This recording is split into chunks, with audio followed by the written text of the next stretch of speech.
leave the cameras there. It's not. But if you want, there's a lot of room over here. See, and then you move out to the end. If you way out to the left. To the left. Are you able to get them all in the room? Are they in? Yes, they're in. Are you okay? Thank you very much. We've had a tremendous 6 months, and we've had a tremendous 2 weeks, which now is, I guess, 3 weeks. And we have a tremendous group of people here that have done a great, unified, beautiful job. I want in particular, because of what she's gone through this last few days, done an incredible job. As you know, Christy, I'm going to ask you to say a few words about Texas. The first person there was the first person I saw on television was you, actually. And you've worked great with the governor, who's terrific. And you might want to tell a little bit about the trials and tribulations, but we appreciate the job that you and everybody have done. You had people there as fast as anybody's ever seen, so really appreciate it. We all do, and maybe you could say a few words. Sure. Well, thank you, Mr. President. I want to thank you for your leadership. Texas is strong, and the people of Texas are incredibly strong. They've gone through something that is absolutely horrific, and it is heartbreaking to watch these families suffer the way that they are. As soon as this flash flooding event happened, you know, the governor has activated his emergency responders. Nim Kidd is his emergency management director, who is incredible, and has immediately worked with the local first responders to get help to individuals and get them evacuated, put requests into me. We deployed sort of right away, as you know, because you and I were talking a lot during this time, the Coast Guard. We also had some assets out of Customs and Border Protection. Our BORTAC teams went in and helped with rescues and clearing debris so that we could get roads open and people get the help that they need. I think when I got there the most, sir, that day, as soon as I arrived on site, was getting a briefing from all the emergency responders, was just how unified they were in focusing on the fact that we're there to save lives. They were there to rescue people, find people who were still alive, and to reunify them with their family members. We as a federal government don't manage these disasters. The state does. We come in and support them, and that's exactly what we did here in this situation. FEMA went to an enhanced level immediately, but as soon as you signed the major disaster declaration, we were able to get them resources and dollars right away, just like you envisioned, through state block grants to help them with cleanup. And we're still there in presence, and FEMA's been deployed, and we're cutting through the paperwork of the old FEMA, streamlining it much like your vision of how FEMA should operate, and it's been a much better response to help these families get through this terrible situation. We still are looking for people.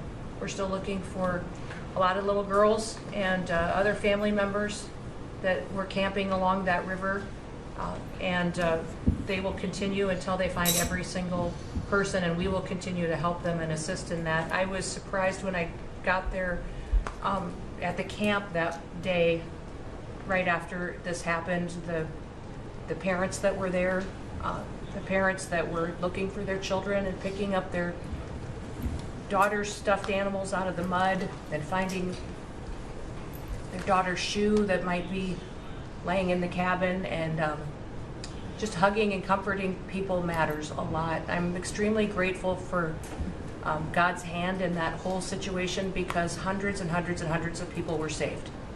And this is a time for all of us in this country to remember that we were created to serve each other. God created us to take care of each other.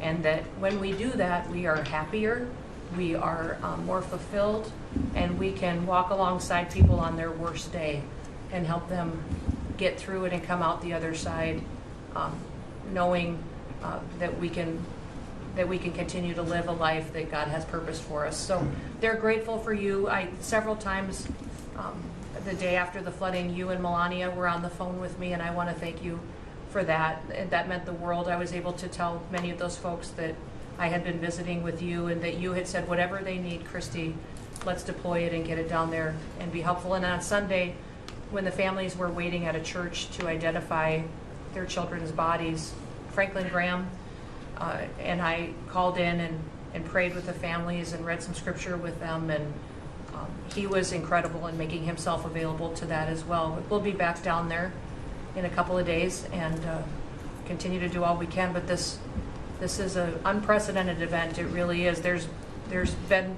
tragedies like this around the country, but everyone is unique in different situations, and the response the federal government had supporting the state through this, I'm proud of the people that stepped up and immediately came. The Coast Guard, when they came in,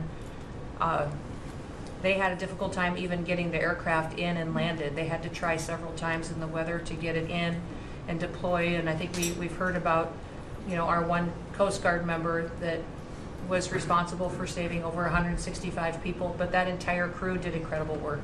And all the first responders there did incredible work. And I know people are getting tired now, but they're getting reinforcements and volunteers are showing up. And I just want to commend the governor and his team for being the leaders. And they're so thankful that you're letting them make the decisions and manage the response like it should be.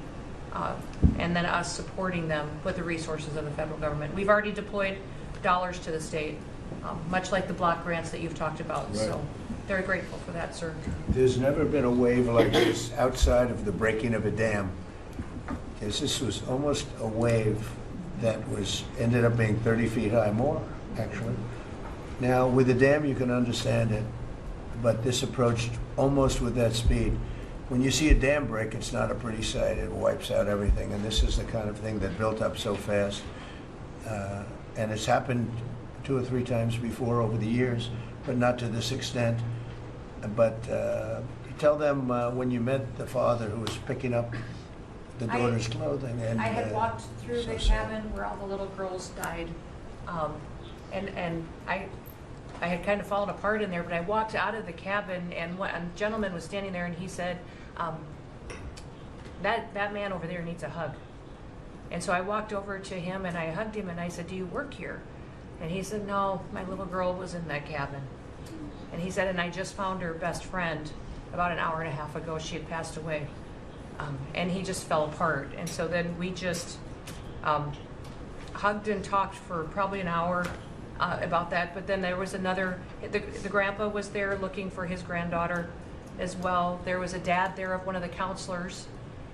The counselor was alive, but she was dealing with the fact that she had hung on to some of these girls and was trying to keep them out of the floodwaters, and had gotten hit by something and had lost 2 of the girls and wasn't able to hang on to them, and was going to live the rest of her life thinking about that moment when she wasn't able to hang on to these girls.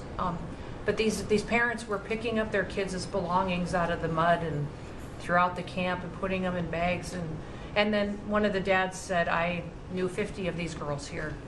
So I knew that was her dress and my daughter's friend's dress. So he was picking it up and putting it in a bag to return to her parents. And so it was and then the director was there comforting everybody who had lost his father the night before too. And he was still there trying to facilitate all of these parents grieving their children and find them. So the strength of people is incredible. One of the things that I asked there today, that day, was that they all have escorts or counselors when parents come in. So from that point, that when they came into the camp, that they have somebody with them when they're going and looking for their children's belongings or looking for their children. And so very emotional, but also just so tragic.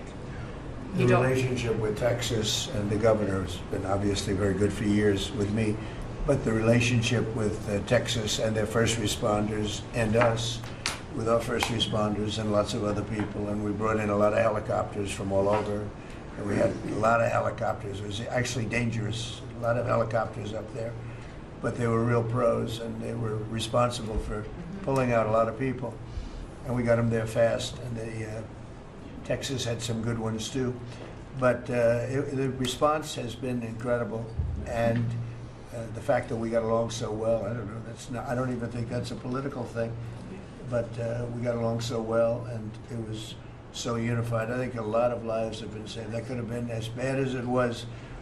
You could have lost double or triple. This thing was just really horrible. Well, congratulations on a great job, and appreciate it. I know you're going down. I'll be going down on Friday with First Lady, who would be taking a trip, and we don't want to get in anyone's way because that's what happens. The president goes and everyone's around focused on. I don't want anyone to focus on us, but it's possible they could have somebody saved still. There's a lot of areas. It's a big area, and probably unlikely at this point, but there could be. I mean, they're thinking there could be the possibility, but what a tragic situation. A good job, and we'll see you on Friday, and we'll finish out the day here. I think you've been reading a lot about it's a terrible topic when you talk about financial after this, but we have a big country and we've been doing very well. The tariffs, as you know, are starting to come in at record levels. Tremendous amounts of money are coming in to our country. We never did that before. We're not used to it. We only have tariffs going out. We only adhere to the rules of other nations who charge us tremendous tariffs because we were led by stupid people or people without any business sense. And I'd like to ask Scott, you could maybe talk a little bit about how well we're doing with regard to the money coming in. And the big money will start coming in on August 1st. I think it was made clear today by the letters that were sent out yesterday and today. Go ahead, Chris. Yes, sir. We will have taken in about $100 billion in tariff income thus far this year, and that's with the tariff, the major tariff not having started till the second quarter. So we could expect that could be well over $300 billion by the end of the year. We don't agree with CBO scoring, but for those who do, the CBO scored tariff income over the next 10 years at 2.8 trillion, which we think is probably low. And sir, under your leadership, we're witnessing. And they gave us no credit during this last little, the great, big, beautiful bill. I always use the word great. I add that to it because it really is what it is. It's never been anything like it, actually. And I want to thank all the Republicans that voted for it. And I want to, scold the Democrats because they're voting for tax cuts. They're voting for no tax on tips, no tax on Social Security, no tax on overtime, and many, many other things far more important than that. Great health care. And frankly, every Democrat should lose their election because it was purely political to vote. They were told not to vote for it. So think of it. We got 218 to 2. And then with the Senate, we had 50 to 3. Democrats didn't vote at all. Not one positive vote with all of the good things in there. Economic development money, tremendous border money. Now you're loaded up on the border. And I don't think we're going to need so much of it because we had zero come in last month, so I'm not sure how much of it we want to spend. You may think about that. You may actually think about saving a lot of money because the wall's been largely built and it obviously worked, but you may want to think about that. But so I think it's incredible when I watch the Democrats and they have standard lines like they had Russia, Russia, Russia. They had the laptop from hell. It all came from Russia. They make things up and they go with it and they feed it to you people in many cases. And they said, here's a line. And I hear the new line is death. Oh, it's death. Everyone's going to die. There's nothing to do with death. In fact, we're saving our country. Death is from allowing 25 million people into our country, of which 3 or 4 are stone cold, hard criminals. 11,888 are murderers, many of them committing more than one murder. That's death, and the Democrats did that. Joe Biden did that by allowing people to come in here just totally unchecked, unvetted, open borders, open borders. The whole world was dumped into our country from prisons, from gangs, from mental institutions. We have many people walking the streets, walking in areas that we don't know anything about that came out of insane asylums. They released the insane asylum population into our country, and it's amazing the job that you and Tom Homan are doing, by the way, on that. but we have to get them out, and we have no choice. We have to get them out, and we are getting them out. And so, Pete, you want to tell them about our great military and how well we did with respect to the bombers and the B-2? When we had the pilots here 2 days ago, and they were incredible people. Go ahead. Yes, sir. Truly a historic mission. It demonstrated the skill and courage of the United States military. From those B-2 pilots and families that we had a chance to meet, sir, to the fighter pilots, to the refuelers, to the maintainers, to the air defenders who defended the base.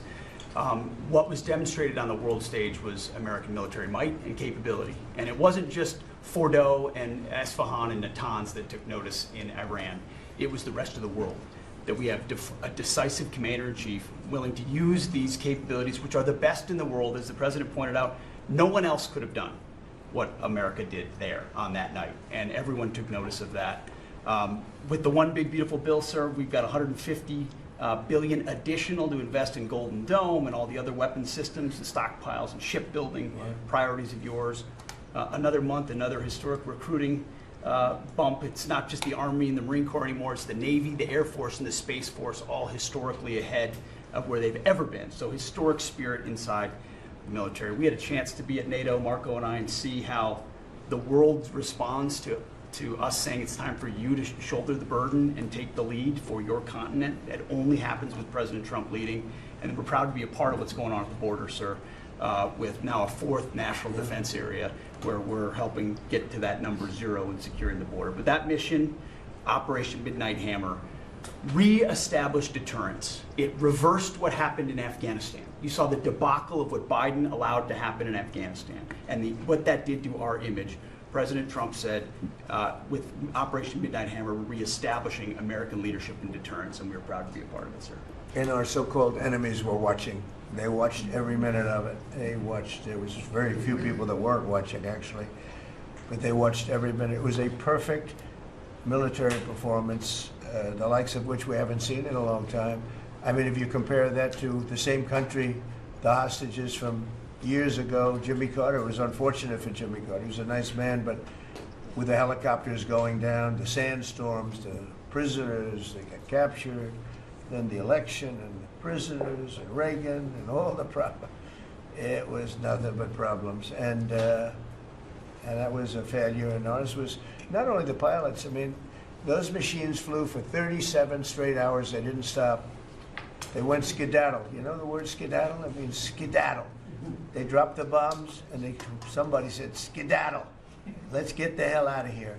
And every bomb hit its mark and hit it incredibly. And as you know, the Atomic Energy Commission said it's gone. That place is gone. We had a lot of fake reporting, mostly from CNN, where the scammer writer, a writer for CNN, who should be fired, by the way, she was involved with the 51 fake intelligence agents, if you remember that. She did that story, created a story out of it. She created a story out of the laptop from hell, saying it came from Russia, but it actually came from Hunter Biden's bedroom, or worse. Just a scammer, and she's still at CNN, which is pretty amazing. But we'll ask you a question about her. But they came up with this concept that maybe the attack wasn't that good. Maybe it, and I saw it happen right after the attack. I saw this person on CNN. I actually watch. I like to watch the enemy. You learn from the enemy. And I watch because you have to know where they're coming from. And I watched her say, Anderson, you know, I'm hearing stories that maybe they didn't hit their target. Maybe it wasn't that good a hit. And they were hearing stories. The next day it was a little more, and the next day a little more. After 3-4 days, she was saying, you know, I don't know. I don't think it was that. Except by that time, everybody knew it was hit perfectly. The evidence is in the planes. The evidence the pilots are the best evidence. But they actually came out of their plane because they were here the other day, and they said, it was so sad. We did such a good job. We flew into very dangerous airspace. I'll never forget, we were in the Situation Room, and they said they have entered Iranian airspace, and everyone took a deep breath because they had more missiles pointed at them, but the equipment is so good, it's stealth, way up in the air, and it was stealth, and they went right through that, and they sort of, by the time they found out they were there, they were already gone, That was the word skedaddle, get the hell out of here.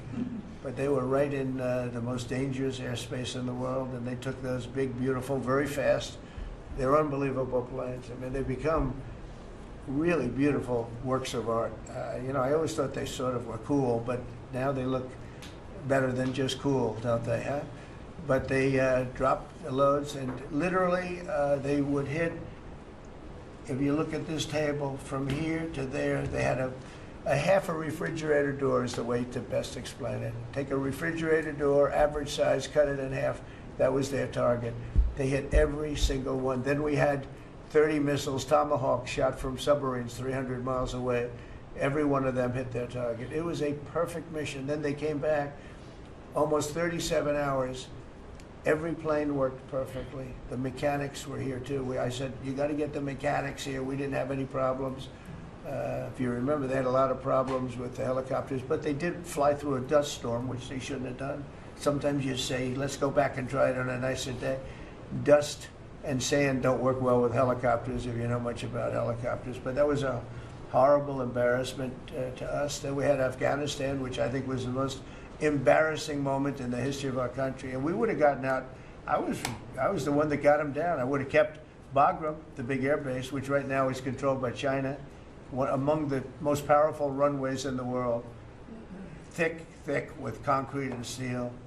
Anything could land, and right now they were 1 hour away from where China makes its nuclear weapons. I was keeping it. Outside of that, we were leaving, and I would have been out faster than them, but we would have gotten out with strength and dignity. Instead, that was the most botched up mess I've ever seen. They left all that equipment behind, and every year they have a parade running down some third-rate street with the equipment. You know, it's supposed to be Fifth Avenue. It doesn't work. But with all that equipment that they left, they should have taken every ounce of it. I was taking every ounce. I said every screw, every bolt, every nail you take out of there. And Millie said, I remember one time, sir, we're better off leaving the equipment. Why? Well, it's cheaper. I said, cheaper? You mean it's cheaper to leave a $150 million airplane rather than flying it into Pakistan or India or someplace, or just flying it straight home? It's cheaper. Yes, sir. That's when I knew he was an idiot. Didn't take long to figure that one out. But they left all that equipment, but they left their dignity behind. It was the most embarrassing moment, in my opinion, in the history of our country. Not that we got out. We should have not been there. But that we got out the way we got out, with great embarrassment and death. You had 13 young people. I've gotten to know their families very well, but you had hundreds of people killed that nobody talks about. You had the other side, many people were killed. Many people are walking around with no legs, no arms from that whole thing. They left from the wrong airport. They should have left from Bagram, because Bagram was a big base with hundreds of miles of fencing and territory around it. Nobody would be able to get near it. And they left. So, we've done a great job, and I think people are really starting to see it. They're starting to appreciate it. Pete's done fantastically. That mission was a work of art. And I have spoken to some of our perceived, I don't know if they're enemies, but they're perceived as being potential enemies. And they essentially said the same thing. Very impressive. There wasn't a thing that we didn't lose an engine. We didn't lose it. They landed and they were cheered.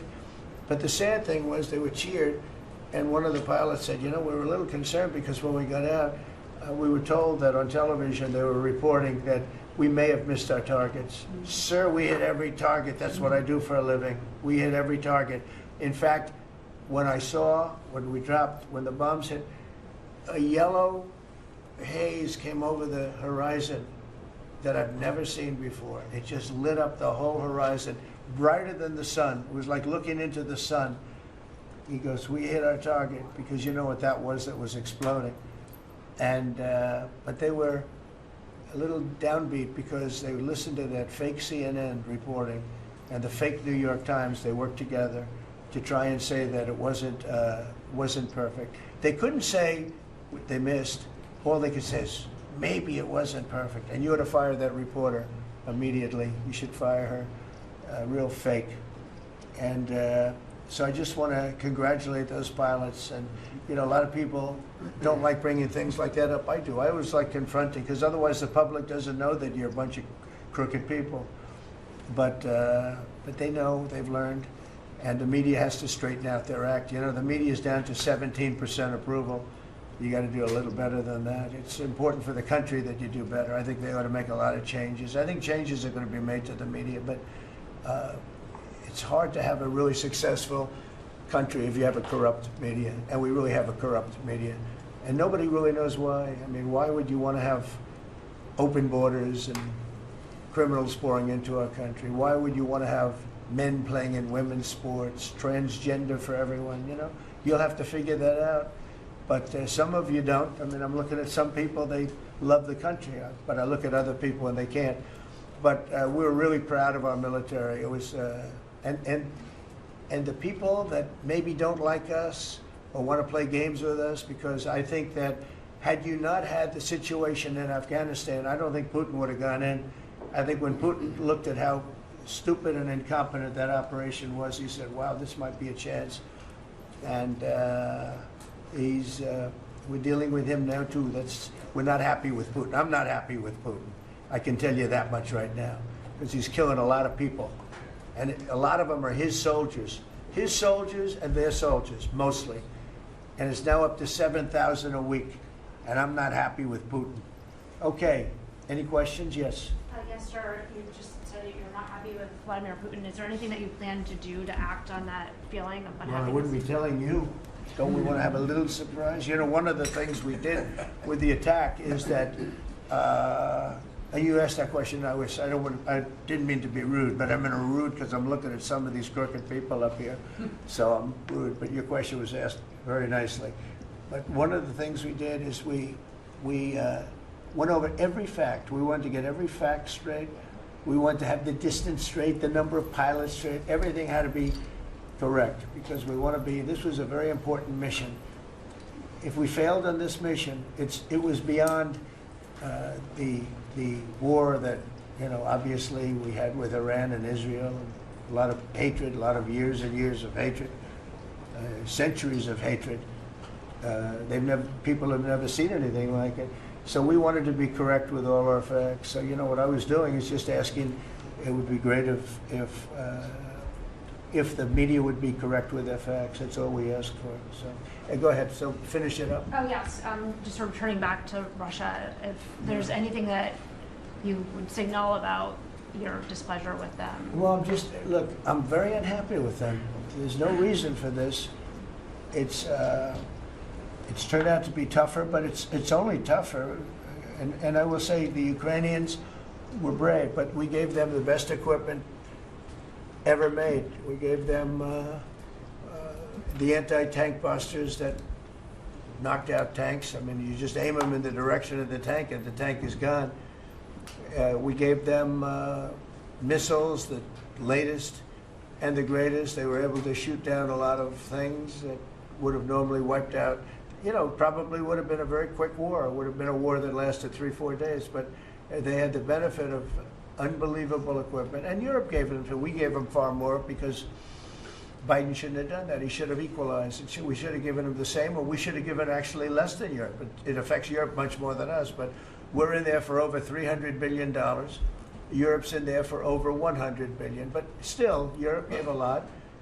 And I will say this, the Ukrainians, whether you think it's unfair that we gave all that money or not, they were very brave because somebody had to operate that stuff. And a lot of people I know wouldn't be operating it. They wouldn't have the courage to do it. So they fought very bravely. But we gave them the best equipment in the world. We make the best military equipment by far. There's nobody close. You look at other equipment from other countries, it's not even close. That's why everybody wants to buy our equipment. And that's why we're going to step up these contractors now that make it, and they're brilliant, but they make it too slowly. And we have to step them up, Pete, and let them make it at a much higher rate. Unfortunately, we have to do that. But if you look at our Patriots, if you look at our Tomahawks, if you look at our, well, what we do with tanks is, you wouldn't want to be driving a tank. You would feel nice and secure, but they are javelins, they're called. And I gave them the javelins. Remember they said Trump gave the javelins and Obama gave them sheets, right? They called Obama at that time. Barack Hussein Obama, if you haven't heard, did a terrible job. But that was a war that that was a war that should have never happened, and a lot of people are dying, and it should end. And I don't know, we get a lot of bullshit thrown at us by Putin for you want to know the truth. He's very nice all the time, but it turns out to be meaningless. Do you want to sanction him? Lindsey Graham has a sanctions bill on Russia. Do you want him to move I'm looking that? at it, yeah, no, I'm looking. The Senate is passing and passed a very, very tough sanctions bill. Yeah, I'm looking at Can it. you sign that? It's an optional bill. It's totally at my option. They pass it totally at my option, and to terminate totally at my option.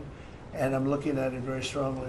Yesterday you said you want to send more weapons. Go ahead, please. The Council of Economic Advisors released a new report saying that imported goods have actually decreased in price from December I know, it's not through amazing. March. Well, my question is, With the tariffs. the Fed chairman keeps saying that tariffs are going to cause price increases. Are we Are the sure? prices just not Chairman passed of the through? Fed? Yes, exactly. Well, Are the you prices, do a better job than him. are the prices just not passed through yet?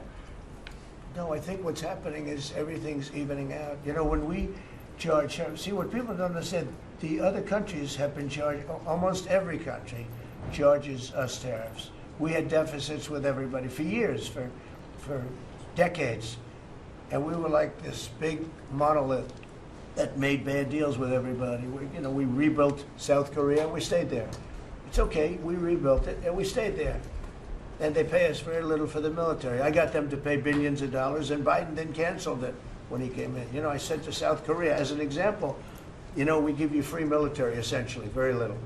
And I think you should pay us $10 billion a year. And they went crazy. But they agreed to 3. So I got 3 with a phone call. And I was satisfied. I said, but next year we have to talk. And then we had a rigged election, and we never got to talk. And you know what Biden did? They probably went to him and they said, listen, Trump treated us terribly, and we shouldn't be paying anything, and he cut it down to nothing. So that's what happens. It's ridiculous. That's the other thing. We're talking to countries about contributing to the military, not only just paying more in NATO, but contributing. You know, we have 45,000 soldiers in South Korea. We have 45,000 soldiers in Germany, 52,000 actually. And you know, that's a huge economic development for them. That's tremendous amount. That's like having a city. It's tremendous money for them, and it's a tremendous loss for us. So we're talking, in a very nice way, we're talking to them about it. It's very unfair. We supply the militaries to many very successful countries. I mean, South Korea is making a lot of money, and they're very good. They're very good, but, you know, they should be paying for their own military. President Trump, I'll ask you a question about Jerome Powell as well, and then the question to the Attorney question General. about what? Jerome Powell, and then I have a question for the Attorney General. Jerome Powell, who you've been pressuring to lower interest rates, he's facing accusations of lying to Congress, which is a potential crime about the Well, opulent. then he should resign immediately. We should get somebody in there that's going to lower interest rates. Do you want congressional Why don't Republicans you to call look for into his resignation? Do you want congressional Republicans to investigate and It's pursue okay and with punish? me. I think he's terrible. I think, look, we're paying, I call him Too Late. T-O-O, Too Late, like Too Tall Jones for the Dallas Cowboys, right? Too late. He's always late. But he wasn't late with Biden before the election. He was cutting him like crazy. It didn't help too much, did it? But he was cutting him like crazy before the election with Kamala and Biden. He was trying to get them in, I guess. I don't know. He was recommended by somebody that worked for me. I like you better. If I can ask the Attorney General a question too, President. Sure. Your memo and release yesterday on Jeffrey Epstein, it left some lingering mysteries. One of the biggest ones is whether he ever worked for a American or foreign intelligence agency. The former Labor Secretary, who was Miami U.S. Attorney Alex Acosta, he allegedly said that he did work for an intelligence agency. So could you resolve whether or not he did, and also could you say why there was a minute missing from the jailhouse tape on the main staff? Yeah, sure. If I Hey, could, could I just interrupt for Sure. 1 second? Are you still talking about Jeffrey Epstein? This guy's been talked about for years. You're asking, we have Texas, we have this, we have all of the things. And are people still talking about this guy, this creep? That is unbelievable. Do you want to waste the time, and do you feel like answering? I don't mind answering. I mean, I can't believe you're asking a question on Epstein at a time like this where we're having some of the greatest success and also tragedy with what happened in Texas. It just seems like a desecration, but you go ahead. Sure, sure. First, to back up on that, in February, I did an interview on Fox, and it's been getting a lot of attention because I said, I was asked a question about the client list, and my response was, it's sitting on my desk to be reviewed, meaning the file along with the JFK, MLK files as well. That's what I meant by that. Also, to the tens of thousands of video, they turned out to be child porn downloaded by that disgusting Jeffrey Epstein. Child porn is what they were. Never going to be released, never going to see the light of day. To him being an agent, I have no knowledge about that. We can get back to you on that. And the minute missing from the video, we released the video showing definitively the video was not conclusive, but the evidence prior to it was showing he committed suicide. And what was on that, there was a minute that was off the counter. And what we learned from Bureau of Prisons was every year, every night, they redo that video. It's old, from like 1999. So every night the video is reset, and every night should have the same minute missing. So we're looking for that video to release that as well, showing that a minute is missing every night. And that's it on Epstein. Mr. President, on the tariffs again, on August 1st, you've said is the deadline. What incentives do countries have to negotiate? It seems that deadline keeps moving. It was April 2nd, now it's... We didn't move, no. It's always been August 1st, that's when we're paying. A statement was put out today, and I put it out just to make it clear. It wasn't a change, it was August 1st. We don't change very much, you know. Every time we put out a statement, they say he made a change. I didn't make a change. A clarification, maybe. No, August 1st they pay. And everybody pays, everybody has to pay, and the incentive is that they have the right to deal in the United States. If they don't want to, they don't have to pay, and they don't have to deal here. But if they want to buy and make a lot of money and sell in the United States, they have to do that. You know, if you go back and look at some of the good presidents, our country was the wealthiest, proportionately the wealthiest, from 1870 to 1913. It was an all-tariff country. We didn't have income tax. That came in in 1913. We had tariffs. And we had so much money we didn't know what to do with it. We had, we had a couple of presidents that were very, very strong. McKinley, I guess more than anybody, but he was the tariff king, but he was very, very strong. It's sort of sad. He made a fortune for this country, became very rich, and then Teddy Roosevelt went out and vice president, and he spent the money. And they said Roosevelt was a great president. And let's say he was a great president, but the money was paid by McKinley with tariffs. Tariffs are charged by other countries at levels that are ridiculous. And you know, I call those other countries, and every one of them is willing to give us everything now, by the way, just so you know. Sir, we'll charge you no tariffs, nothing. We'll give you everything. We'll give you access to our markets. We'll give you everything. Is that a correct statement, Scott? Yes, sir. Howard, would you say that's a correct statement? Exactly correct. It's like they just don't, because they're very spoiled, because for years they ripped us off and we didn't have a president that understood it, or Secretary of Treasury or Secretary of a lot of different secretaries are involved, but certainly Commerce Secretary was, you know, not doing their job. I don't know about Kelly, she's small business, we'll keep it that way, okay? Her small business is bigger than almost all big businesses when you add it all up. But no, they are very respectful of our country, but the incentive is that they have the right to do business with us. Without that, they don't have the right to do business, and that would be okay too. And with this flurry of deals, will we hear in the next 24 hours, will we hear a flurry of deals? Yeah, we have a lot of them going out, but the deals are mostly my deal to them. We're picking a number that's low. We don't want to hurt them, and fair. We're picking a number that's lower than, in most cases, lower than what they charged us.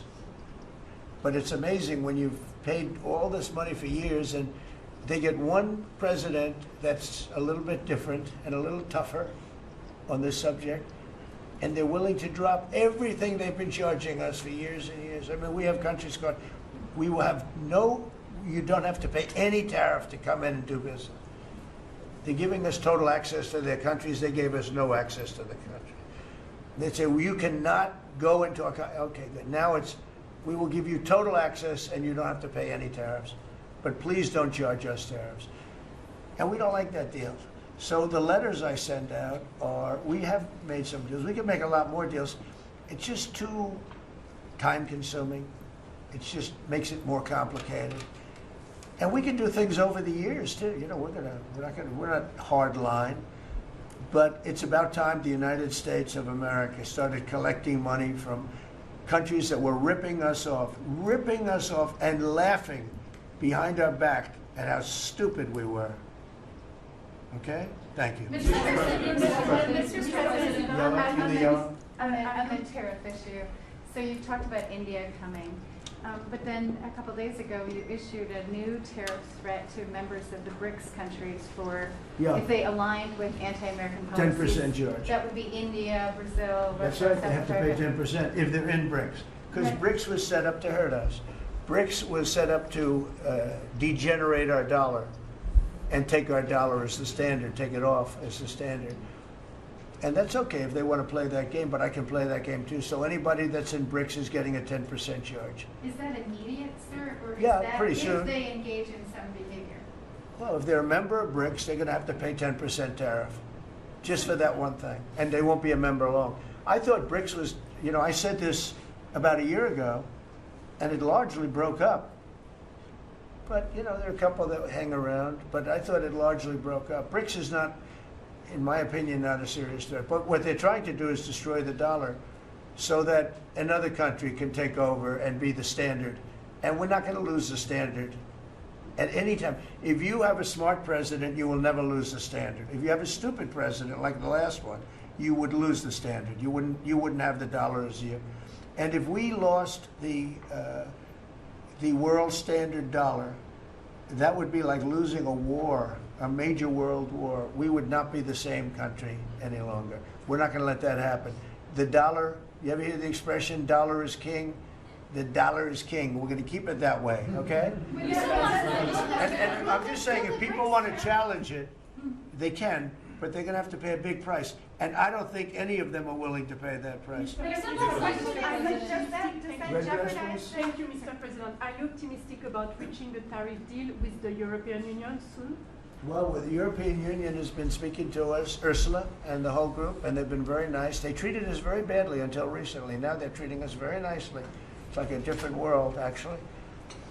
They've treated us very badly. They were among the toughest to deal with. Actually, in many respects, they were much worse than China. Look at what they do to our companies. They sue Apple. They sue Google. 17 billion they got from Apple on a lawsuit that they didn't have a case. They have, you know, judges that are European Union judges. And they ruled, they take so much money away from our country in terms of that, in terms of other things that they do. They're very tough. But now they're being very nice to us. And we'll see what happens. We're probably 2 days off from sending them a letter. We are talking to them. I just want you to know, a letter means a deal. You know, a lot of people say, we got 200 countries. We can't meet with 200 countries. We have a few trusted people that know what they're doing, that are doing a good job, but you can't do it. You have to do it in a more general way, but it's a very good way. It's a better way. It's a more powerful way. And we sent them a letter. You read the letter. I think it was well crafted. And mostly it's just a little number in there. You'll pay 25%, 35%. We have some at 60, 70. Those are ones with massive, you know, where we have massive trade deficits because they've treated us very badly. But I would say in every case, I'm treating them better than they treated us over the years. Don't you agree with that? I do. I could have done much. I could have been much harsher. I don't want to do that. We want to have relationships, but in every case, they treated us far worse than I'm treating them. I'm treating them very good. I could go higher with the tariffs, but I don't want to hurt them. That's why when you just read it, you come up with the number. It's so incredible that prices are actually going down. Just so you know, when I got in, everyone said, oh, eggs are going through the roof. That was the first. I was in for about 4 days, and they started screaming at me about eggs. They said, that's Biden's problem. I didn't know about eggs. But eggs went up about 5 times. You did a fantastic job. And we ended up shortly getting, in fact, for Easter, they said, go out and buy plastic eggs. You can't use real eggs. Well, we bought 200,000 eggs for the White House for the Easter egg hunt that we have at the White House, and there were eggs. We had the price down, and now the price is lower than it was before. We did a good job with eggs, but we did a good job with groceries. Our prices are down in this country. A big part of it's oil. The oil, you had a couple of places last week, you had $1.99 for oil, for gasoline. Nobody thought they'd see that. I want to get it lower if I can, but we've done a good job. You've done a very good job. Do you want to say a couple of words about that, you and Chris, about what's happening with energy? Well, absolutely, but I would say on the pricing side, President Trump, the fact that you've endorsed and supported a policy of energy dominance, that sends a signal to the market that we're going to have more supply. You talked during the campaign about inflation being a country buster. You've broken the back of inflation in 6 months, among all the other things you've accomplished. We have no inflation. And we've got, and then heading into the 4th of July, these were the lowest gas prices at the pump in 4 years. And again, for Americans, this is like hundreds of billions of dollars that stay in their pockets because we lower the price of gas at the pump. But when we lower the price of energy, it lowers the price of food. It lowers the price of the clothes you wear. It's the biggest thing. It's the biggest thing. It's like a big tax cut. When you get energy down, every 50 cents is like a massive tax cut, and we've gotten it down much below that. You know, we had great energy, great low prices, everything else. When the election turned over, I'm trying to be nice about it. It turned over, shockingly, but nevertheless it happened. Energy started going up, and it went up really bad, and then he went back to the Trump policy. The problem was they didn't know how to do that, and he lost it. He lost that sucker. That big sucker was out of control, and his energy prices went way up, and that's what caused it. But it was also stupid spending. They spent money like, they used to use the term drunken sailors, but I won't use that term. Although it is very descriptive, I won't use that term. I refuse to use it. But they spent money at levels that nobody had ever seen before, and trillions and trillions of dollars wasted on the Green New Scam. Greatest scam in the history of our country, other than maybe Russia, that might have been. But the Green New Scam was the single greatest scam in the history of our country, and continues to be, but it's weakened badly. It's hobbling along because people are they're finally getting it. But they spent trillions of dollars on the Green New Scam, getting nothing for it. Devised by a couple of young people that weren't even good college students, you know? Not even good students. Check out their marks. Can you clear something up, Mr. President, on what you said last night? Not for CNN. You said you were going to send Not for CNN. Go ahead. The last jobs report, in the last jobs report, Mr. President, in the last jobs report, the manufacturing jobs actually lost 7,000 jobs. When will the investments that you've been talking about have an effect Well, on they're building the plants now. About 7 have started. We're going to have hundreds started within a short period of time. Lee Zeldin, who may be the most important man in this room, I'm sorry, but he's the one that gets the permits. Where is Lee? He's the one that has to get the permits for the plants and the factories, and permits that used to take 5 years, he's getting in record-setting times. AI, we're leading China a lot in AI, and if we go with this, you know, I'm allowing the plants to build their own electric.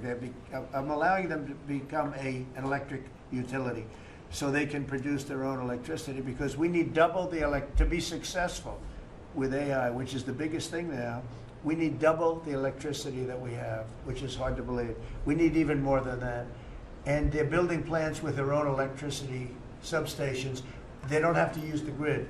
And anything they build extra, they're putting into the grid. So we're supplying the grid with brand new electric sources. And you know, it's funny, when they came to see me, they never even asked for that. I told them about it. The reason they didn't, they thought that was an impossibility. You're not allowed to build your own electric. These are massive investments that are being made in building electricity for their plants. And they're going to have, I think, Doug, a lot of electricity left over.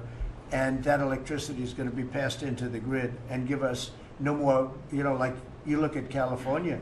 They have blackouts and brownouts every week. They're totally out of control. They have a really incompetent governor. Where's Chris? Is he here? Do you want to speak to the subject? Yeah, I think a huge thing in the One Big Beautiful Bill, Mr. President, because of your leadership, is the ending of these subsidies, as you call them, the Green New Scam. That saves our country $500 billion over the next 10 years. But American taxpayers were paying twice. They were paying that money, $500 billion in the subsidies, and they were paying more expensive electricity price. If you subsidize something, you should at least lower the cost of it. But in this case, we were subsidizing something and paying more for it. So the one big beautiful bill had two huge things: ending wasteful spending. Wind, solar, and batteries combined are 3% of U.S. total primary energy. 3% for $1 trillion, another $500 billion coming. That's just not a good investment, hurting our businesses, hurting our consumers. And that one big beautiful bill also unshackled oil, gas, and coal development in the United States, onshore and offshore. Secretary Burgum has been working tirelessly on how, by getting the government out of the way, private businesses will develop more resources in the United States, lowering costs for American consumers and making much better leverage for the United States to help our allies abroad and reduce the power of our adversaries abroad. So just a huge win on the energy front all around, and I thank you for your leadership. We're setting records now on energy, and there'll be nothing compared to what they'll be in about a year from now, but we're setting records. And wind is a very expensive form of energy. It's very bad for your beautiful surroundings, the plains and the valleys, and the birds are dying all over the place. You know, the whole thing is a disaster. They're almost exclusively made in China. Not that I have anything against China, because I don't have a great relationship with President Xi, but I asked him, how many wind farms do you have? He makes them, but they don't have a lot of wind farms, I'll tell you, very, very few. And wind is tremendously expensive and is very ugly. And if you own a house that's inside of a windmill, your house is worth less than half. And you hear noises. And interestingly, in New England, you probably read, where for 50 years they had 2 wells washed up, 50 years. And last summer, they had 14 washed up. Now, I'm not saying that's the wind farm that was built, but maybe it is, right? Probably is.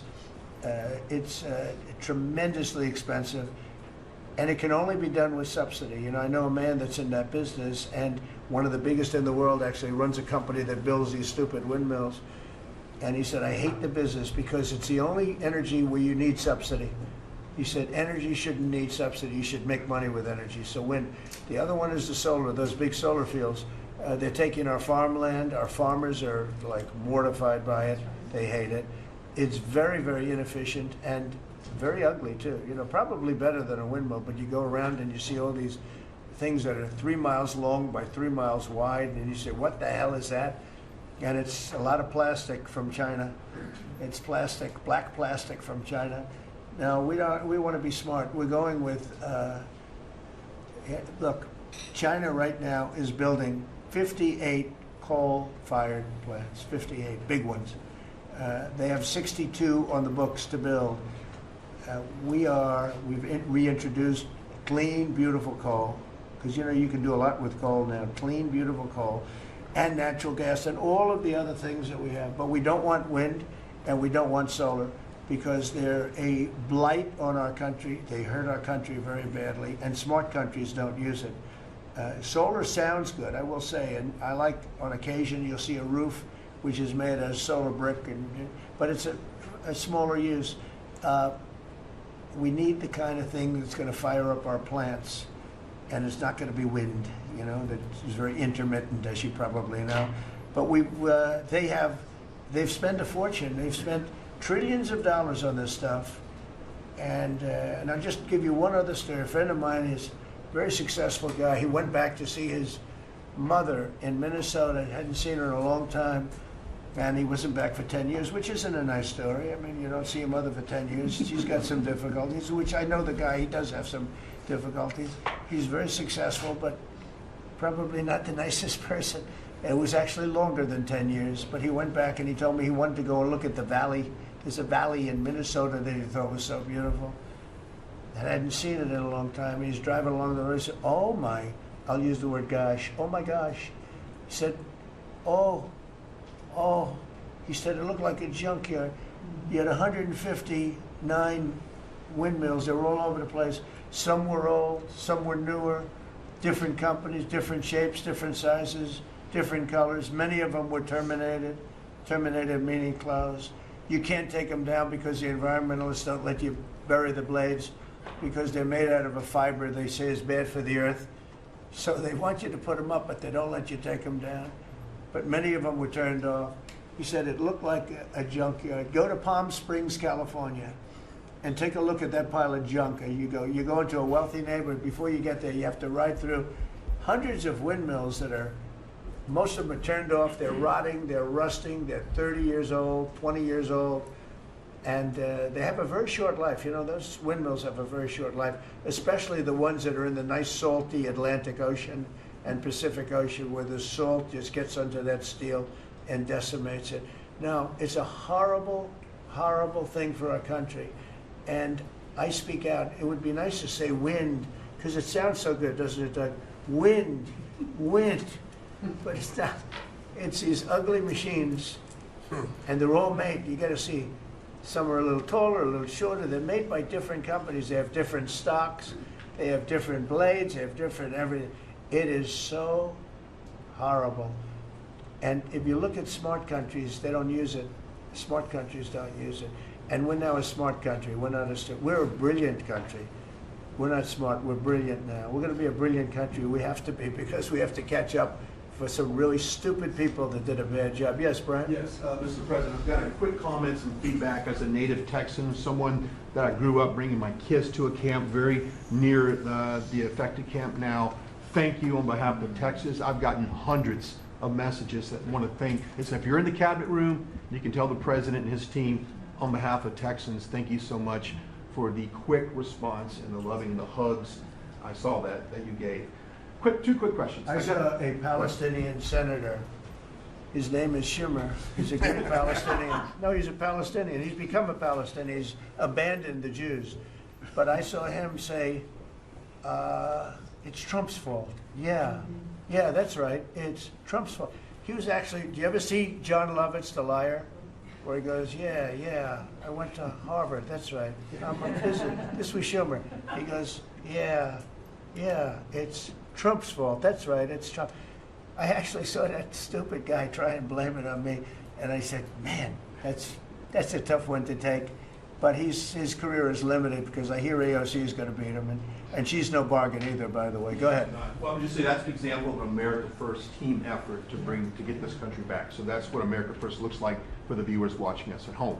My two questions. Looks like we have a rogue judge, an Obama-backed rogue judge that is attempting to block the funding to Planned Parenthood, which the big, beautiful bill cuts off the funding to Planned Parenthood. Any plans to challenge that?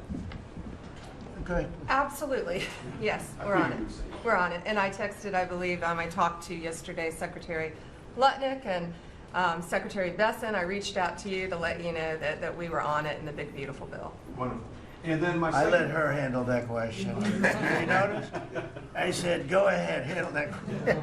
Toss it to her. Then my second question was Secretary Rollins. You did an amazing press conference today in front of the Department of Agriculture. You talked about the Farm Act and the need to get China out of our country, owning farmland. For the viewers at home that might have missed that, can you recap what that means to national security, to make sure we can grow our own food? Well, thank you, Brian, sir, if you don't mind. Yes, this morning, Secretary Hegseth, Secretary Noem, and Attorney General Bondi and I had a press conference at the USDA.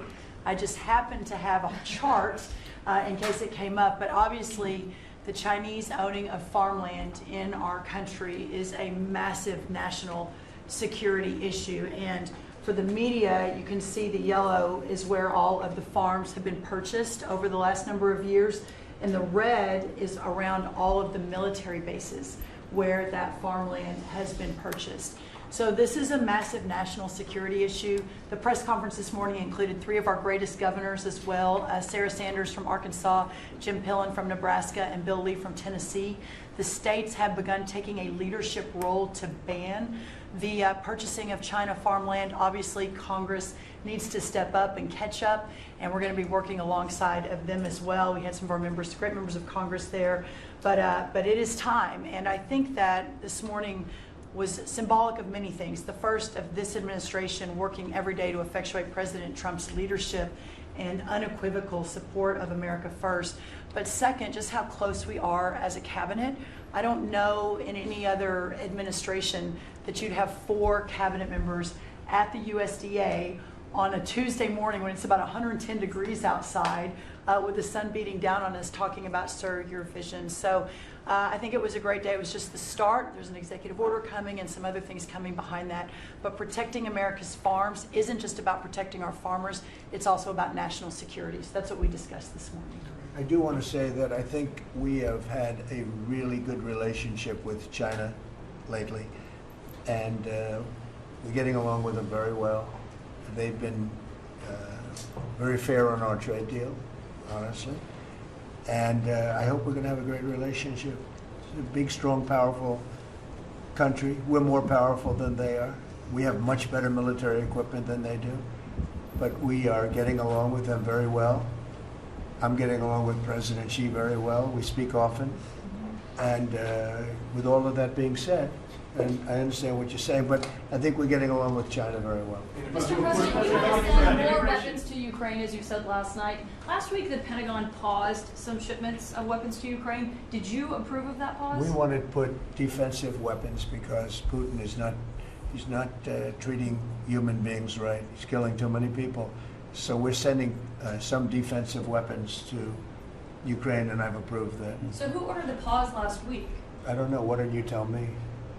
I think that's a question for the Go ahead. Mr. Yeah. President, on immigration, the Secretary of the Agriculture did say this morning that undocumented workers would not be covered by any amnesty who are working on farms. You had said maybe that the ISA folks won't go after those folks on farms.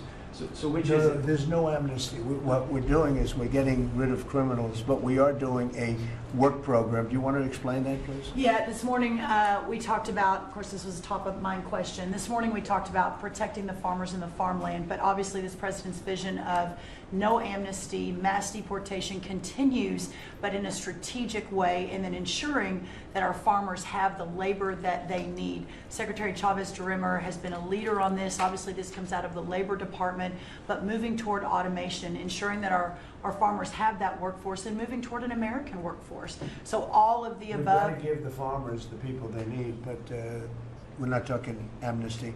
Lori, do you want to say something about that? Thank you, Mr. President. On this, thank you, Secretary Rollins, how important this is never to displace the American worker. What the Department of Labor is doing is focusing on what the law entails now, being more modernized, more streamlining, to work through the H programs. We're going to have a concierge approach to that, where we have developed a new office to answer the need of our farmers and ranchers and producers and not to displace the American worker and follow within the law now, and that does not include an amnesty program at all. And we've seen that working, and we'll continue to have that roll out. On the other topics that we've somewhat talked about, the jobs numbers, Mr. President, 4 months in a row we've seen those jobs numbers increase. That's an exciting time for our manufacturers. That was asked earlier. We know it's going to take some time, but through that deregulation process that Lee and I are working on as well, the Department of Labor has rolled out 63 new deregulations that we're going to be moving through. In the first Trump administration, it was successful with over 30. We've just rolled out 63 new ones in order to double down on those manufacturing companies to let them know that we have signaled through this process that we will assist them in getting the workforce that they need. It's an exciting time. That one big beautiful bill, that was the signal to my former colleagues in Congress to get this done. It's been an important time. I spent time on the ground visiting 7 states in 9 days prior to that bill being passed, because it was the most pro-worker piece of legislation that we will ever see really in this country right now. No tax on tips, no tax on overtime, no tax on Social Security. That matters to the American worker, because we don't want to take their money and give it back. We want them to keep more of their hard-earned dollars in their pockets currently, and that's what they're excited about. And as I move forward with these tariff talks, I heard a company, orthopedic company in Indiana, say to me, for the first time since you have taken office, Mr. President, their increase in their bottom line by 8% since these tariff talks have happened. Not one company has said the president is not doing a good job. These tariff talks are working. They're feeling it on the ground. The media has told a false story, because what's happening on the ground is positive, and that's what we're seeing in these job numbers. So I really, through the Department of Labor, to come in behind all the secretaries and build this workforce is going to be key to the American worker. So thank you for what everybody did this last week. The One Big Beautiful Bill is a doubling down of this, and we're going to see these workers start to grow. And that apprenticeship program is going to be working. That's We'll right. have that It's gonna million be great. apprentices across the We, country. as you know, we're building plants all over the country now, which you weren't building any plants 4 years ago. You weren't building anything. But those plants, when they open up, it's going to be, you'll see numbers like you haven't seen ever. I don't think in history you'll never see numbers like what we're going to see in the very near future. Many of them are building the plants. Some are just starting right now. You know, it's a brand new administration. But, and they wouldn't be here except for two things: November 5th, the election, and the tariffs. And frankly, I guess the election was more important because of the tariffs. I mean, another person wouldn't have done this. But they're coming in because of the tariffs. They have to, they're not going to pay 25, 30, 40, 50%, 70, and 100%. And we'll be announcing something very soon on pharmaceuticals. We're going to give people about a year and a half to come in, and after that they're going to be tariffed if they have to bring the pharmaceuticals into the country, the drugs and other things into the country. They're going to be tariffed at a very, very high rate, like 200%. We'll give them a certain period of time to get their act together. But they were all here, now they all left. They went to other places because we allowed, people that sat in this room allowed it to happen. And I don't allow it to happen. The people in this room don't allow it to happen. So we're going to be announcing pharmaceuticals, chips, and various couple of other things, you know, big ones. We did steel, as you know, they're 50%. We did aluminum, 50%. Lumber just came out. Why don't you announce copper? And we did cars. And now, today we're doing copper. Copper, what would that tariff be on? The sectional tariff? I believe the tariff on copper, we're going to make it 50%. 50%. Any breakthroughs on See, I'm glad he Gaza? didn't question it. Just- Any I sort of said- I sort of thought, what would that be? A quick one. I didn't have much time, but he agreed with me. That's why he's Howard. Any breakthroughs on Gaza with the Prime Minister, and there's reports that you're meeting with Netanyahu again tonight, is that Yeah, accurate? I am. He's going to come over again tonight. We're talking about Gaza, mostly Gaza right now. It's he's been very unfairly treated. I think what they've done to him in Israel is very unfair, having to do with this trial. You know, he's a wartime prime minister, had an unbelievable outcome, and I think he's been treated very unfairly. But he's coming over later. We're going to be talking about, I would say, almost exclusively Gaza. We got to get that solved. Gaza is a tragic. It's a tragedy. It's a tragedy. And he wants to get it solved, and I want to get it solved, and I think the other side wants to get it solved. Steve, could you talk on that, please? We're in proximity talks now, and we had 4 issues, and now we're down to 1 after 2 days of proximity talks. So we are hopeful that by the end of this week, we will have an agreement that will bring us into a 60-day ceasefire. 10 live hostages will be released. 9 deceased will be released. We're meeting at the President's direction with all the hostage families to let them know. And we think that this will lead to a lasting peace in Gaza. And you're doing a good job. It's a tough one. It's a tough one. A lot of hate, you know, it's called long-term hate. But we think we're going to have it solved pretty soon, hopefully with a real solution, a solution that's going to be holding up. And can I follow up? This is, I think, the first cabinet meeting since Elon Musk has not been a special government employee, not here anymore. He's now saying he's going to create a third political party. Are you worried about the impact that that could have? No, I think it'll help us. It'll probably help. Third parties have always been good for me. I don't know about Republicans, but for me. Are you second guessing any of the cuts that Doge made? Since you No, described it as off the rails the look, other day? we cut hundreds of billions of dollars with Doge. We could have done it differently. I would have done it differently a little bit, maybe, but it was something that we saved a lot of money. You can always second guess. I guess some of the people in this room maybe would have done it slightly differently, and some would have done it exactly the way it was done. But it was dramatic, and it was important, and we found a lot of things like billions of dollars given to people for environmental protection, where they had $100 in the account, like in Atlanta, Stacy. And then you had another one with 20 billion here, and 20 billion here, and 2 billion here, and 15 billion, and Lee, you might want to mention just a couple of those things that we really got because of those. At the Trump EPA, the one big beautiful bill was filled with many big beautiful wins for the taxpayer. It delivered a sledgehammer to the Green New scam. Billions of dollars rescinded. So it's a big deal for the American taxpayer who sees money go through pass-throughs that are filled with self-dealing and conflicts of interest. They see unqualified recipients. They see reduced agency oversight, and they want accountability with their tax dollars, and they got it. So in the example of the Stacey Abrams connected NGO, they received $100 in 2023. They got $2 billion in 2024.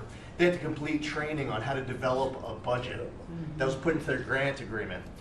They, out of nowhere, started paying a CEO $800,000, a COO $450,000, 22 people making over 150 grand. Out of nowhere, this is tax dollars. So money go through pass-throughs, through other pass-throughs, through other pass-throughs, and we lose oversight over it. And you see that it's going to former Biden officials, it's going to former Obama officials, it's going to Democratic donors. And we're not here saying we want to take money from a left-wing NGO and give it to a right-wing NGO. We want to give it back to the taxpayer. This is about us being good stewards of American tax dollars without any apology or regret. That's why President Trump was elected last November, because there are a whole lot of people who maybe they hadn't voted Republican in a long time. Maybe they didn't even vote for President Trump the first time around in 2016, but they're regretting that vote from 2016 and they were making it right in 2024. So the One Big Beautiful Bill gave us the tools to rescind billions of dollars more. We're seeing hundreds of thousands of dollars that'll get wasted per electric vehicle as an example of this money that was going through it. They gave $50 million to a group called Climate Justice Alliance. They say that climate justice runs through a free Palestine. The Biden EPA gave $50 million to a group that says the climate justice runs through a free Palestine. We say that if you're going to spend $1 in the name of remediating an environmental issue, then spend $1 on remediating an environmental issue. We say that we can protect the environment and grow the economy. We want to help grow more baseload power in this country. So why is it that it took this long for this team to get assembled, to be able to fix the mess that we inherited? But gosh, we love showing up at our jobs every single day, first thing in the morning, because all day long we get things done for the American taxpayer. And Congress did its part last week by passing One Big Beautiful Bill to deliver this accountability and to cut off the Green New scam. So maybe it's a bad day for Stacey Abrams. Maybe it's a bad day for all those well-connected Democrats getting paid off. But you know what?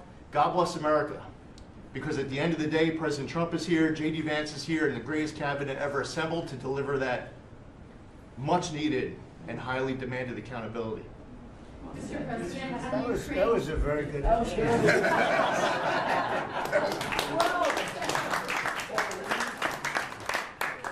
And that's from the heart. That's from the heart. On Ukraine, the Ukrainians have asked the International Court to go after Russia for using toxic chemicals in the site. Germany and Germany and the Netherlands have intelligence saying that. What does U.S. intelligence believe, and what do you believe about the use of chemical weapons? And would you agree that that's a case for the court? Well, ask John maybe to discuss it if you'd like, John. Well, Mr. President,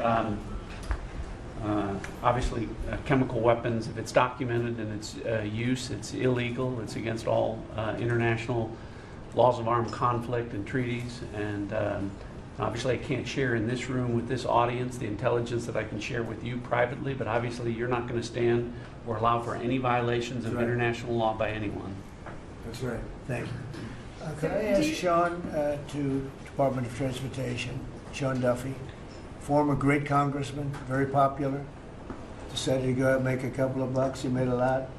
And he got bored with that, though. He likes serving people better, the people.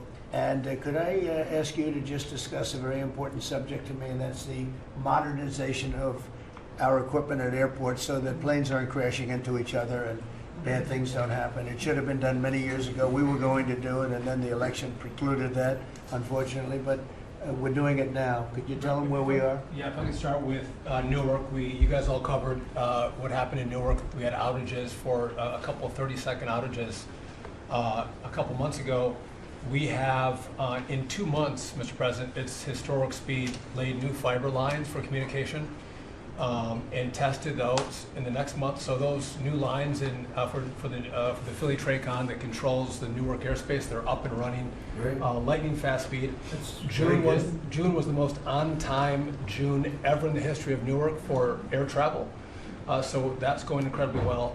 By the way, we shouldn't have dealt with this because Joe Biden and Pete Buttigieg had moved the center from New York to Philadelphia. They didn't test the lines. They didn't do the work, which is what brought us all these problems. But in the big beautiful bill, we got $12.5 billion. This is a historic investment in air traffic control. And so what the money is going to allow us to do is move from copper to fiber all over the country. So new copper lines. We think we can do that in 1.5 to 2 years. We have radar that dates back to the 1950s, some of it from the 60s and 70s. We get brand new radar across the country as well. We have some infrastructure money to build TRACONs and centers, the en route centers that control the traffic across the country. So this is a massive new start to rebuild air traffic control. And again, this is dilapidated. Americans think that their government takes care of them and makes the investments that are necessary to make the country work.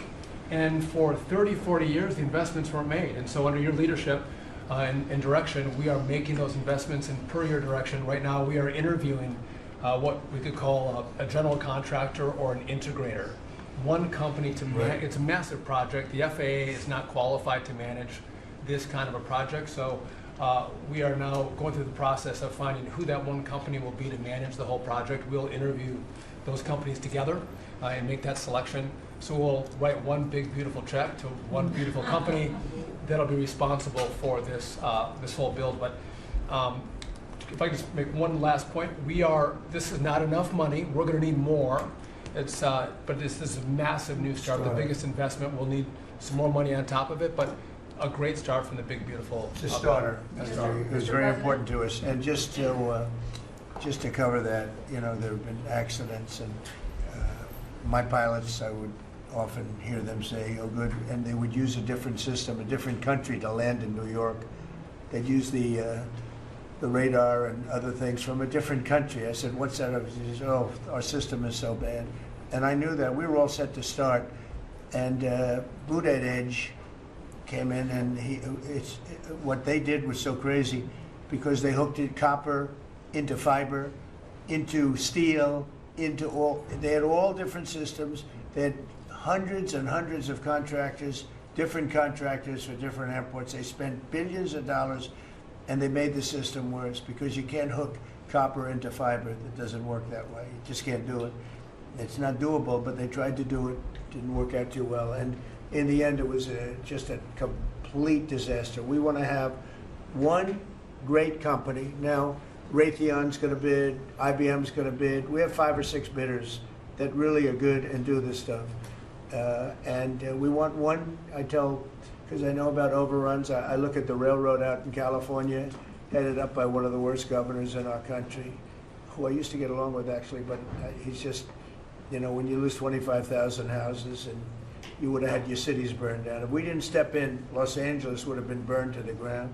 But you look at that, and I said, I really know how to build, and you got to have one guy, one contractor, one great one, whether it's IBM or Raytheon is good, but you have 4 or 5 that are really, really great, and they're all bidding against each other.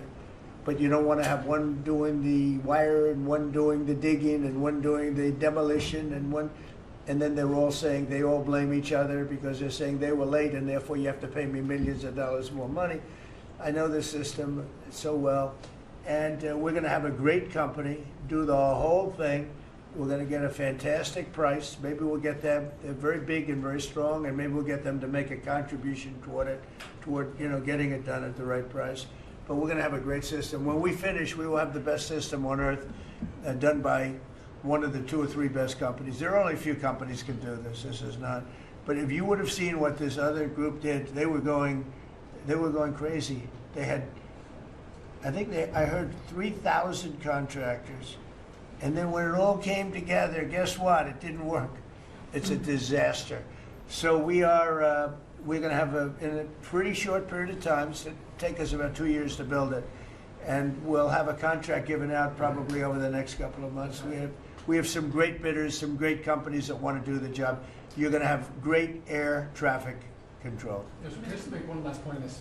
So the last administration signed a contract with an American company to fix the copper to fiber, and that contract was a 15-year contract.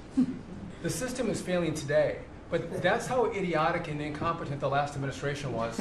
And under your leadership, we're saying, listen, we don't have time. We don't have 15 years. We don't have 5 years. We have to do it right now. And so the president always talks about on time and on budget.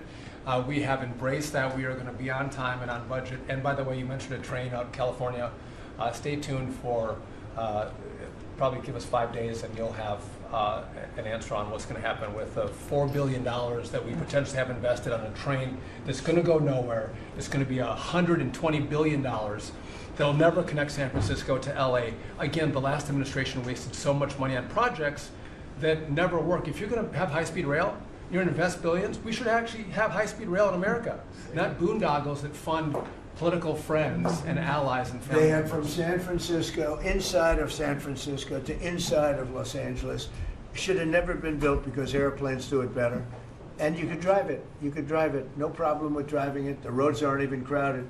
So they were going to do this. Somebody's idea. Somebody got paid off a lot of money and they started it. It was going to cost a very small amount of money. And it ended up costing literally hundreds of times what the original. And now what they did is they said, well, going into the city is too big a deal. So we'll leave it 25 miles short of the city.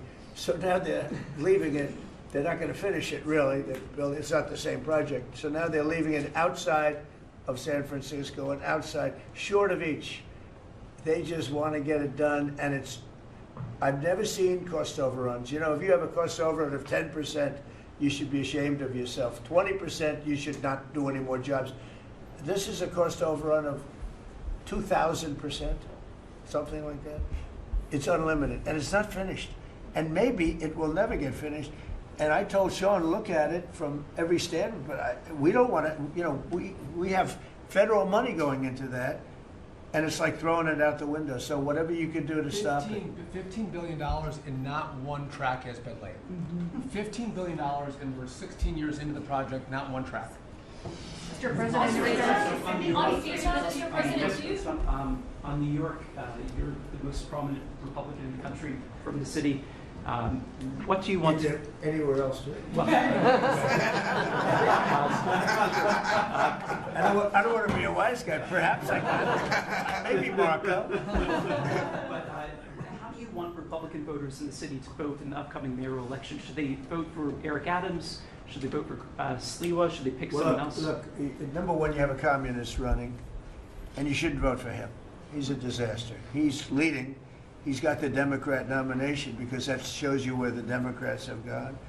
He actually wants to take over the grocery stores of John Catsimatidis, who's a great guy, a rich guy, grocer, does a good job, wants to take over. He actually called me the other day. He's concerned his stores are going to be taken from him, and they won't be run like John runs them. Believe me, he runs a good operation. But he actually said he wants to run his own grocery stores. No, this is a man who's not very capable, in my opinion, other than he's got a good line of bullshit, and he's convinced them to go with him. Now, as you know, Cuomo, who does have capability, is running, but he got knocked out, and now they're running as, you have Eric Adams, the current mayor, you have Cuomo, and you have Curtis Sliwa. And Curtis runs every 4 years. He seems to be a fixture on the running scale. But you know, it's I'm not getting involved.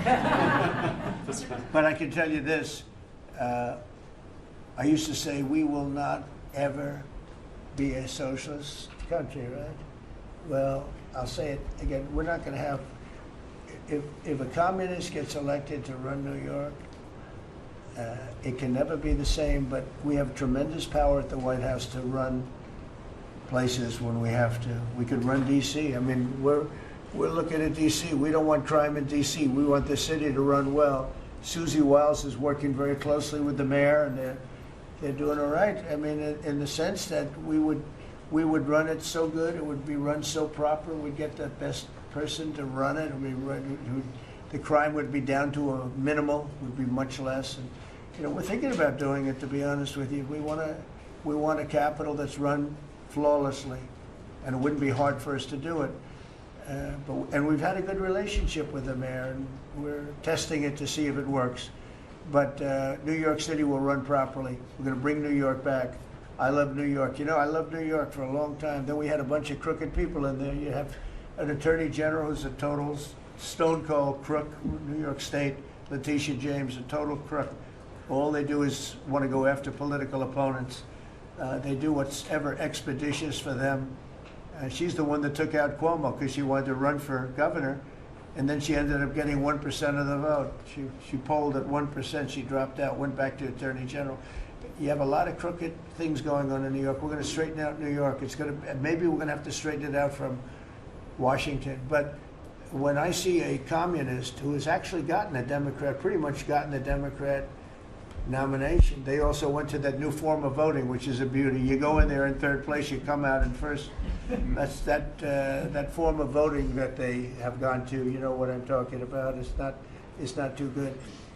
We're going to do something for New York. I can't tell you what yet, but we're going to make New York great again also. We're going to make it great again with the country. What we've done in this country in the last 6 months, nobody has ever seen it. And I told the story. The King of Saudi Arabia is over there. They gave us $5.1 trillion between Saudi Arabia and UAE, Qatar.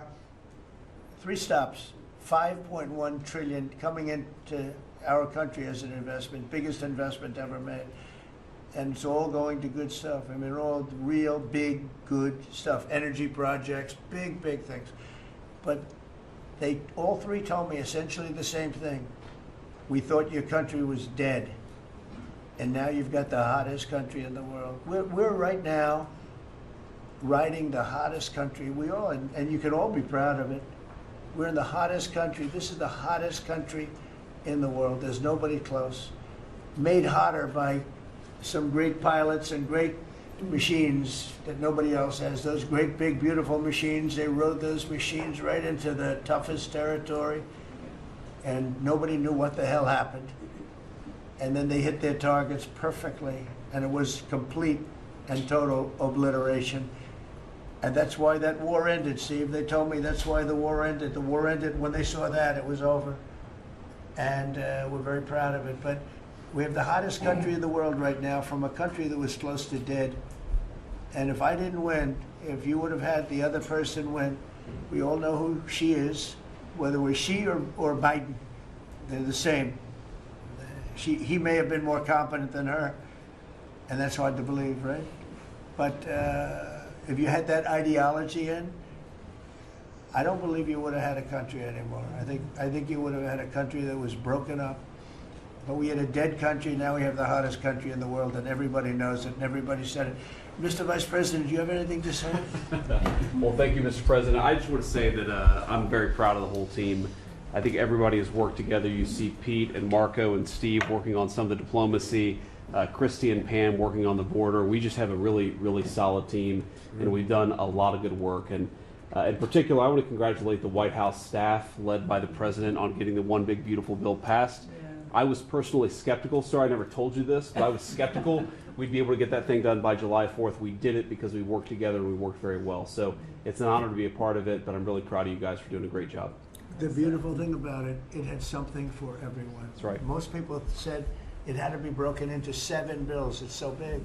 The problem was that some of those 7 have nothing for anyone, but they had to be done for the country. You know, sometimes you have to do things for the country that aren't necessarily popular. We had a couple of them, and that wouldn't have worked. So the One Big Beautiful Bill, many people said it could never be approved.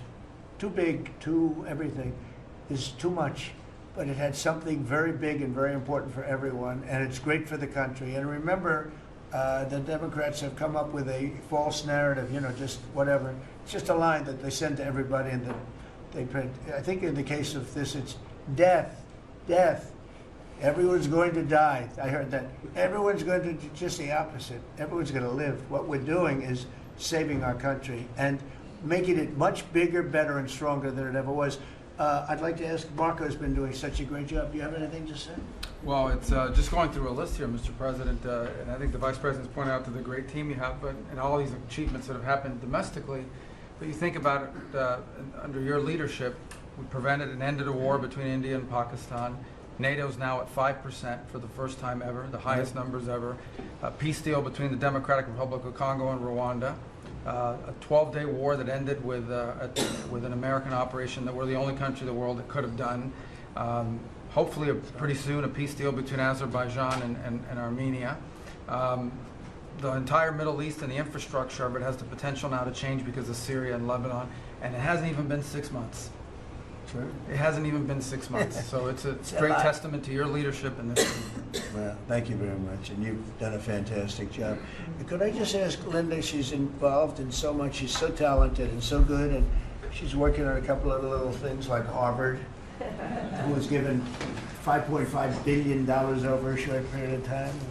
We caught him on that one, it's crazy, but you're working on so much, you want to bring education back to the States. How are you doing?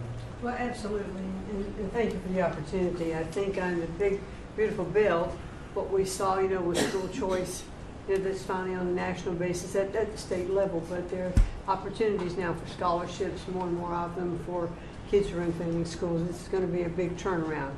I think one of the biggest accomplishments we had over the past week was the University of Pennsylvania with the Title IX ruling that Leah Thomas was stripped of her title, Riley Gaines and Paula Scanlon and other women who have stood, so strong against men and women's sports. And when you put out the executive order, I mean, that just solidified it and gave them the opportunity. So those are a couple of really, really big wins, and thank you for that opportunity. And how are you doing with Columbia and Harvard? We're negotiating hard. I think we're getting close to having that happen. It's not wrapped up as fast as I wanted to, but we're getting there. Okay, good. And you've done a fantastic job. Thank you very much. It's been a good team. Yep, you have a great team. Around this table, a lot of people have helped with that. That's right. Thank you very much. Maybe just in closing, we spent a lot of time, effort, very little money on this room. This is called the Cabinet Room. It's been here for a long time. And it had some pictures that were not many of them and not very good ones. And I actually spent time in the vaults. The vaults are where we have a lot of great pictures and artwork. And I picked it all myself. I'm very proud of it. That's Andrew Jackson, great Andrew Jackson. That's a gentleman named, and we call him President Polk. He was sort of a real estate guy. He was, people don't realize he was he was a one-termer, but he was a very good president. But, and I'm not sure I should be doing this, he actually gave us the state of California. He was the one. He was the one. So I'm not sure, maybe he won't be there for long. But if you notice, the frame is the exact same size almost as the other one is Andrew Jackson. So that was a part of the reason too, I have to be honest. But Polk was actually a very good president who's got the same frame that I needed, okay? And up here you have the original George Washington right behind the light. And then you have Dwight Eisenhower, who was a very underrated president. He built the interstate system, and he was the toughest president, I guess, until we came along. But I don't mind giving up that crown, because I don't want to be too tough on it, but we want to be humane. But he was the toughest president on immigration. He was very strong at the borders, very, very strong. And sometimes you can be too strong. He was strong at the borders, and during a certain period of time, they were so strong that almost every farmer in California went bankrupt. And we have to remember that. We have to work together, and we have to remember that.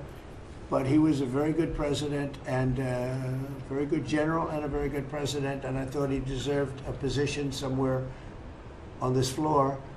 And then you have, this is very exciting to me, he was not a Republican, to put it mildly, but he was, he was a four-termer. He was Franklin Delano Roosevelt. And if you notice, there were a lot of ramps outside. We have ramp, people say it's an unusual place for a ramp. It was because of him. He was wheelchair bound. but he was an amazing man.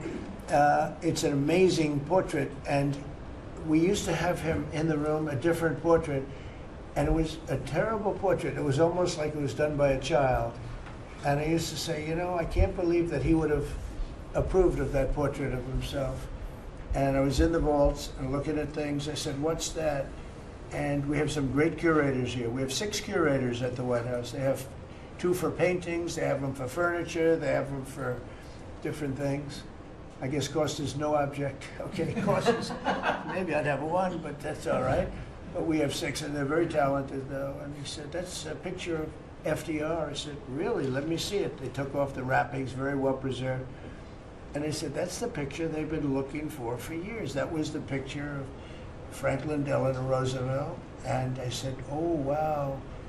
And likewise, that fit, see frame-wise, it just doesn't work. It doesn't work if you have, I want to be nice, but it doesn't work if you have a big frame, a little frame, and but it's like perfection. I'm a perfectionist. The mirror was down in the vaults also. I said, where is this from? And it's a very old, very storied mirror, beautiful. We put that up. And then over there is Honest Abe Lincoln. And that picture was in his bedroom. And we thought that this would be a very important place because this is where wars are ended. I'm not going to say wars are declared. I'm going to say wars are ended, okay? We'll be positive. And that's the picture of Abe Lincoln from his bedroom, sat in the bedroom for many, many years. That was his favorite picture of himself. And the Lincoln bedroom's very famous. You remember when Bill Clinton had it and he rented it out to people. Okay? We don't do that. But it's an incredible room. And we took that picture from his bedroom. That's Abe Lincoln. And then over here you have John Adams, and it's they were the first occupants of the White House, 1800. And John Quincy Adams, Mrs. Adams, they were the first occupants. So we have them looking at each other, and in between their stare is Abraham Lincoln trying to make peace. And that picture was in a room that I have that was not important, like the cabinet. I gave it up. I said, I have to give it up because that's one of the greatest pictures of the White House. The White House is tremendous art. And the Oval Office, when we're there, we'll go over that. That's really been something. Then we got the drapes, so we got the whole thing. We got new drapes. We got new, wasn't a big expense, very, very small. And we took some of the chinaware and silverware and trophyware, they call it, from the vaults, and we had it cleaned up. Hadn't been shined up in 100 years. Some of this has sat in the vaults for over 100 years. Amazing. Over 100 years. Many of the pictures that were put up in the Oval Office as an example, those two as an example. So he was president. They moved in 1800, and he won the election, I believe, in November of 1800, John Quincy Adams.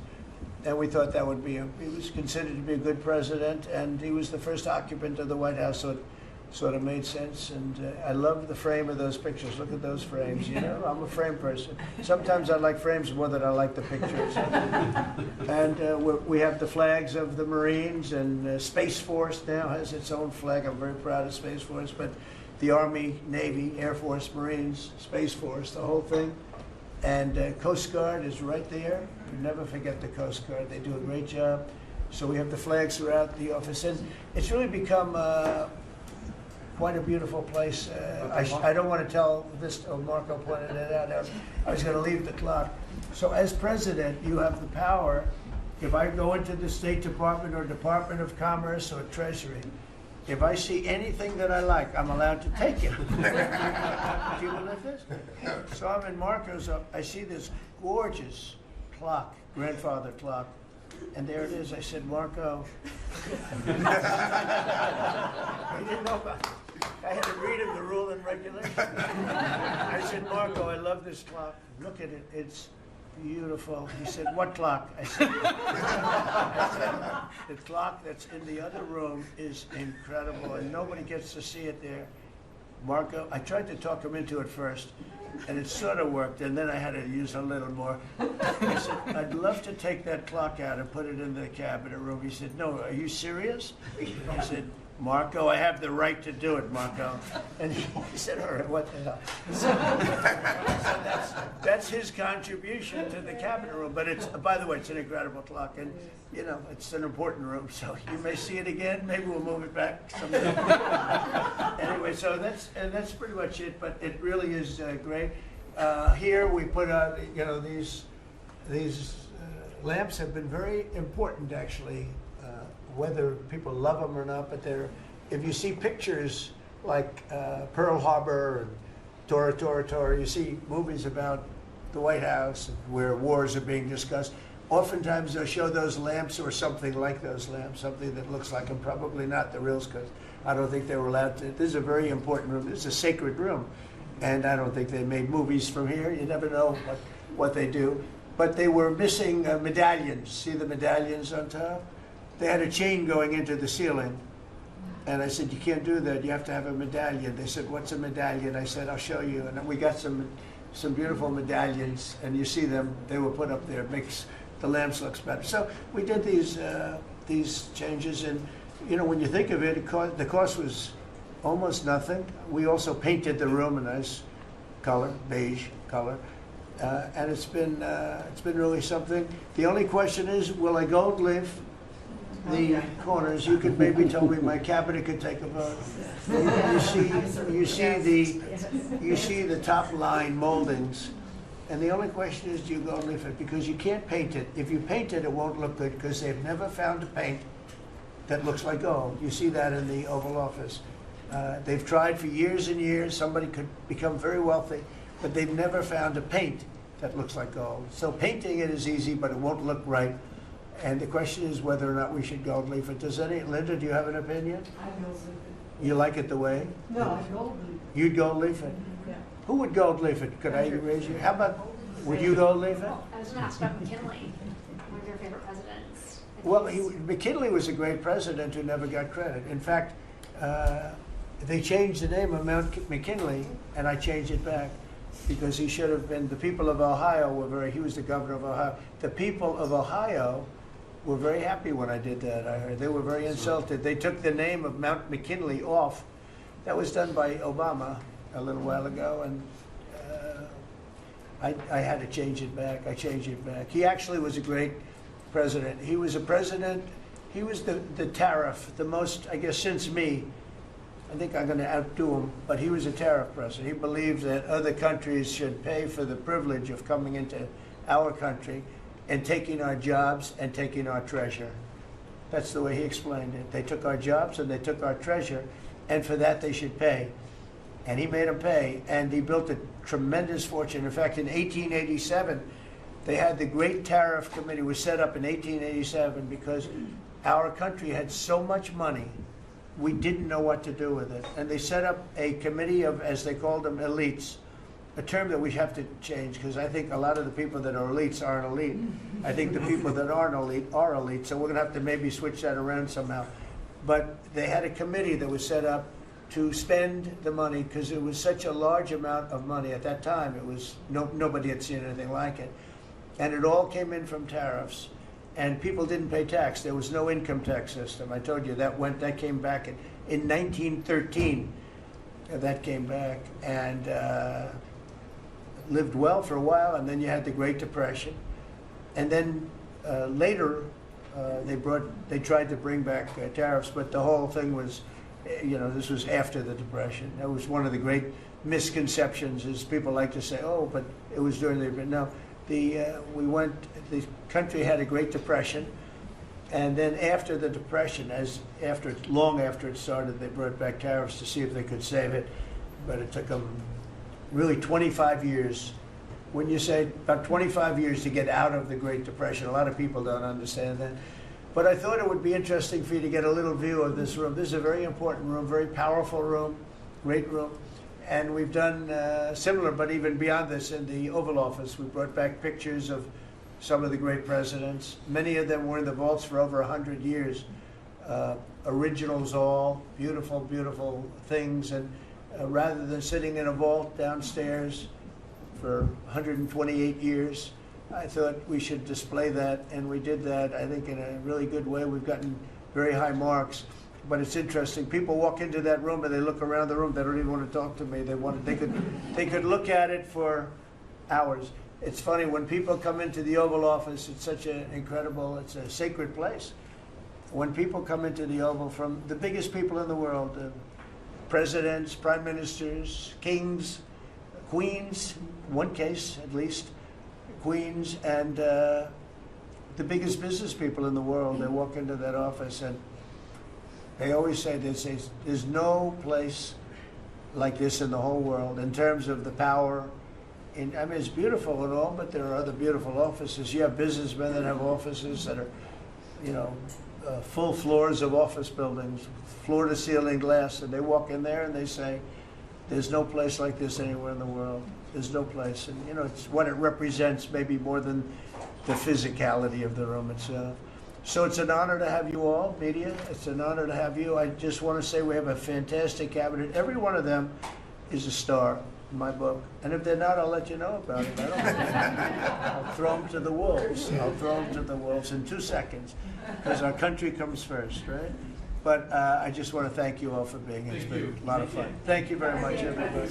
Thank you. Thank you, press. Thank you, press. Thank you, press. I'll tell you some other time. Thank you.